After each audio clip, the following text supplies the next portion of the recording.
So first, how did you do at this competition? I mean, performance-wise, in terms of what I would like to do, 3x3 went okay. 8-6, 8-7, and then 7-7, which won the competition. I was happy for that. One-handed, I got a 9.47 single to start the comp, but 2 13 averages. I ended up winning both 3x3 and one-handed, but I have improvement to do, and that's there are things to work on. And speaking of improvement, does it become harder to improve by the second once you get to a certain speed? I mean, of course, when you get down to something like sub 8 for 3x3 or sub 12 for one-handed, it is really difficult to be able to break off even just a little bit of time at that point. You're going to have to go and take a look more in depth at what you've got to do and really focus and hone in on the very small things, which will only improve you by a half a second part of the time. But that's really important to be able to round yourself out and get some good results. And there's still work that I want to do there. If there's the basic things or the most important things that somebody who wants to improve should know? Well, I think from the very start, number one is practice. Make sure you get enough time in, but also make sure you can really understand what you need to do. Understanding what you need to improve is not the easiest skill in the world. And I mean, there are coaching services out there in this world that are solely dedicated to giving that advice to people and to be able to help them bridge where they are and where they want to be. So at any stage, you should have a general idea until you get to the point where you know everything. You should have a general idea of these are the things that I need to work on, and this is what's going to get me to the next level. Whether for some people that is just practicing your F2L, knowing your algorithms, that's one big one. And in general, the main thing is know what you need to do, and then after that, execute it, and just make sure you dedicate enough time.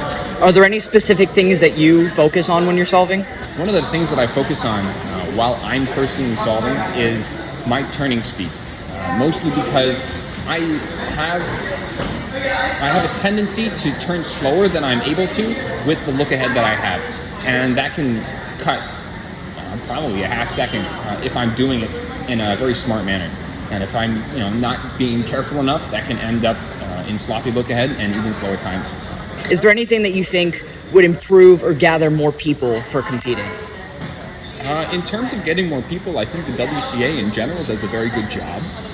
Obviously, there are things that I disagree with in terms of formatting. For example, I think that the general events list that the WCA should be a little bit more geared towards representing Twisty Puzzles as a whole and not necessarily dealing with legacy.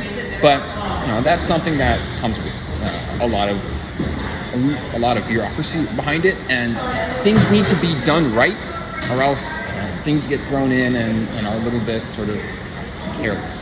And it's better to be a little bit more conservative on that side than a little bit reckless. So I think the WCA does a really good job right now. And lastly, feet has basically been known, it's now going to be removed. Yeah. What are your thoughts on that? Good riddance. I mean, I don't think that feet really did anything for the WCA in terms of attracting a large group of people to be able to make more competitions in more places that are more fun. Overall, I mean, I think that the removal is going to make some people sad, obviously, but I think the net benefit, the marginal benefit is going to be that there's going to be more time in competitions. There's going to be more focus on the events that are currently there, and I think that's going to overall help more people than what feet was able to do. Sounds great,